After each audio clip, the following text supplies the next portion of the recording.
महाराज जी, जाप देने की सही प्रक्रिया क्या है? जाप अनेक प्रकार से दिए जा सकते, जैसे कमल जाप है, माला से जाप है, हाथ से जाप है। वर्तमान में बहुत सारे आधुनिक साधन जैसे काउंटर आदि बने हैं, उससे भी जाप दिया जाता। आचार्य भगवंतों ने इस माला फेरने या जाप की प्रक्रिया को सर्वोत्कृष्ट जाप कही है। वह जो हाथ से जाप दी जाती है, मतलब बिना कोई साधनों का प्रयोग करते हुए हाथ से दी गई ही जाप सर्वश्रेष्ठ जाप मानी जाए। और उसका तो स्वाभाविक रूप से बहुत सारे जीवों को बोध होगा ही। इस उंगली से यहाँ से प्रारंभ करते हुए ये इस प्रकार से यहाँ से ये 9 और फिर इस हाथ पे 12, ऐसे 9 गुना 12 108 प्रकार से 108 पापों से बचने के लिए जो 108 जाप दी जाती है, तो वह इसी विधि पूर्वक ही देनी चाहिए। ये इस प्रकार से इस 9 बार इस हाथ से और फिर इस हाथ से 12, इस हाथ से आप कैसे ही 12 गिन ले, उसमें कोई दिक्कत नहीं है। पर ये जो कायोत्सर्ग करने का प्रक्रिया या कायोत्सर्ग करने की विधि कही है, वो इसी प्रकार से होती।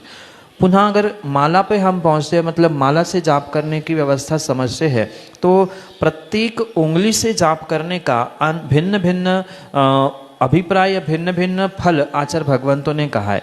अंगूठे से की हुई जाप कभी भी फलीभूत नहीं होती। इस उंगली से जाप करने से सिद्धि प्राप्त होती है। इस उंगली से अनेक अनेक उंगली का अपना अपना अर्थ, अपना अपना प्रयोजन कहा जाता है, क्योंकि प्रत्येक उंगली, उसका धागा, उसका रंग, उसका स्थान, उसकी दिशा आदि को लेकर बहुत सारा विज्ञान हमारे आगम ग्रंथों में लिखा है कि किस दिशा पर मुख करने से, माल जाप करने से क्या फल मिलता है, किस उंगली से, और उंगली से नहीं किस उंगली पे भी कहाँ रखकर कैसे घुमाने से, जाप करने से क्या फल मिलता है। बहुत विस्तार से आगम ग्रंथों में उसका विस्तार मिलता है। पर सामान्य रूप से श्रावकों के लिए इस उंगली का ही प्रयोग करते हुए ऐसे अपनी तरफ उस माला को प्राप्त करने का प्रयास करना चाहिए। क्योंकि कई लोग ऐसे उल्टा तरफ भी, बाहर की तरफ भी माला को घुमाते, पर उसकी ऊर्जा फिर बाहर चली जाएगी। अपनी तरफ उस मंत्रों का उच्चारण करते हुए उस ऊर्जा को प्राप्त करने के अभिप्राय से हमें उस माला को इस प्रकार से गुरियों को अपनी तरफ खिसकाना चाहिए, जिससे मंत्र भी और उसकी जो ऊर्जा है वह हमारी तरफ खिसके।